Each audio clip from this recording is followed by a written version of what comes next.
Hello, Assalamu alaikum students. How are you? Hope all you are fine. Okay, today our topic is Introduction in Urdu, John Keats. Further जितने भी फिर आगे question आएंगे उनको भी हम रीड करते जाएंगे। तो जॉन कीट्स की जो एज थी वो बहुत ही कम थी। 1795 में इसकी बर्थ हुई और 1821 में इसकी डेथ हुई। चलिए हम जॉन कीट्स को स्टार्ट करते हैं। जॉन कीट्स शेले से भी ज़्यादा छोटी उम्र में मर गया। यानी जॉन कीट्स और शेले की बहुत ही कम एज थी जब इनकी पोइट्री की दुनिया में इनकी डेथ हो गई। आई थिंक जॉन कीट्स जो थे वो 26 साल के थे और शेले जो थे वो 29 के थे। और रोमांटिक पोइट में ये 5 हमारे रोमांटिक पोइट हैं: Coleridge, Byron, John Keats, शेले and William Blake. तो नहीं, वर्ड्सवर्थ भी है, वर्ड्सवर्थ हमारे पास वर्ड्सवर्थ है। तो जॉन कीट्स जो थे वो इन सबसे छोटे थे और फिर इनकी डेथ भी इन सबसे पहले हुई थी। तो आज हमने जॉन कीट्स को ही पढ़ना है। तो चलिए स्टार्ट करते हैं इसको। जॉन कीट्स शेले से भी ज़्यादा छोटी उम्र में मर गया।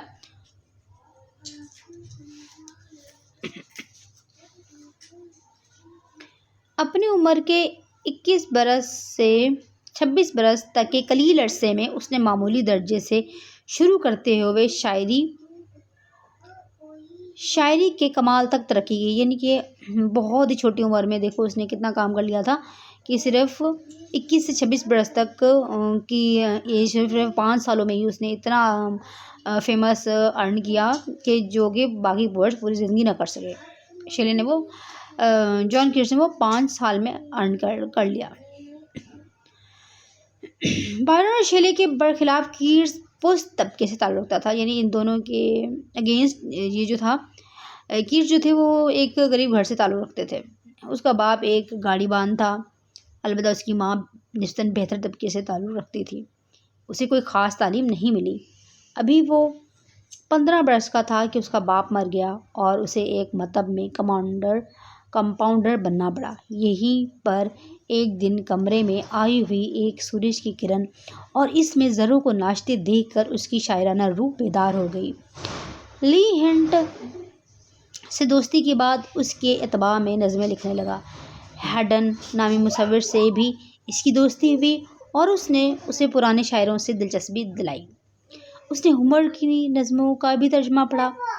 यानी कि हुमर को भी उसने पढ़ा। यूनानी इल्म अल अस्नान से वाक़फ़ियत हासिल की। यानी यूनान की जितनी भी बुक्स थी ग्रीक, वो भी उसने पढ़ी, उससे भी उसने नॉलेज लिया। कमाल यह है कि सिर्फ चंद किताबों के ज़रिए वो यूनानी ज़िंदगी की रूह तक पहुँच गया और उसका अपना नज़रिया हयात बिल्कुल यूनानी हो गया। उसने निशात सानिया के शोरा का भी मुताला किया और स्पेंसर से ख़ास तौर पर मुतासिर हुआ। स्पेंसर और उसकी फ़ितरत में बड़ी गहरी मुमासलत थी। स्पेंसर की तरह वो भी मुसव्वरी की तरफ माइल था। शेक्सपियर की शायरी और ड्रामों में भी उसने गहरी दिलचस्पी ली और वर्ड्सवर्थ का वो बड़ा मदाह था। हालांकि जब उसने अपनी एक नज़म वर्ड्सवर्थ को दिखाई तो वर्ड्सवर्थ ने उसे महज यूनानियत का प्यारा टुकड़ा कहकर टाल दिया। सबसे पहले ली हिंट की शायरी का इस पर असर पड़ा और यही आखिर तक कायम रहा। सन 1800 में उसने नज़मों का एक मजमुआ छापा। इसमें तकरीबन तमाम नज़में ली हिंट की नकल में लिखी गई थीं। ताहम इनमें सनसनीखेज़ी के साथ साथ हिस्सी रुझान भी झलकता था। 1820 में उसकी पहली तवील नज़म ने उसे शोहरत बख्शी। ये नज़म शेले की नज़म अलास्टर की तरह मिसाली आइडल हुस्न की तलाश का किस्सा है, मगर कीट्स का मरकज़ी किरदार एंडीमियन एक हसीन यूनानी नौजवान है जिसकी महबूबा चांदी की देवी है। नज़म की इब्तिदा में बड़ी आला शायरी है, मगर आगे बढ़कर महसूस होता है कि कीट्स को अल्फाज पर काबू नहीं रहा और तासरात भी बड़े सतही रह जाते हैं। अलबत्ता इस नज़म में कुछ गीत हैं जिनमें कीट्स बहुत हद तक कामयाब हो जाता है। इस नज़म को एक मैगज़ीन में बहुत बड़ी तनकीद का निशाना बनाया गया, मगर कीट्स को इस तनकीद से ज़्यादा तकलीफ नहीं हुई।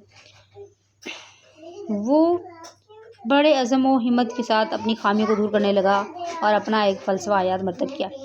जिसमें हुस्न और हक को एक ही शय माना गया था, मगर ये फ़लसफ़ा नाकाम रहा। कीट्स ने शायरी को एक आसमानी अमल दिया, मगर कोशिश के बावजूद वो मुफ़क्किर बनने से कासिर रहा।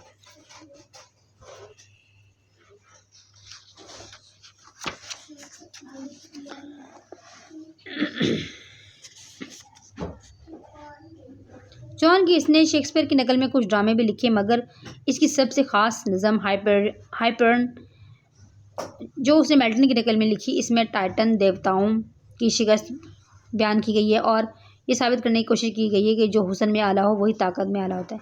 नज़म को पढ़ने से मालूम होता है कि कीट्स ने किस्से को पुरज़बर बनाने और एपिक शायरी का मखसूस तर्ज बनाने में मिल्टन का इतना असर कबूल किया है। ये नज़म सैटर्न के बयान से शुरू होती है, जो मिल्टन के शैतान की तरह खुदाई के दर्जे से गिर कर गहरे मिज़लत में गिर पड़ा है। सैटर्न की बेटी थिया इसके पास आती है और दोनों के दरमियान वैसी ही बातचीत होती है जैसे मिल्टन के यहाँ शैतान और बेल्ज़ेबब में। टाइटन कौम में हाइपेरियन भी आज़ाद है। इसके यहाँ मजलिस शुरा कम नक़द होना पैराडाइज लॉस्ट की दूसरी किताब की नकल है, मगर इस नज़म को कीट्स मुकम्मल न कर सका।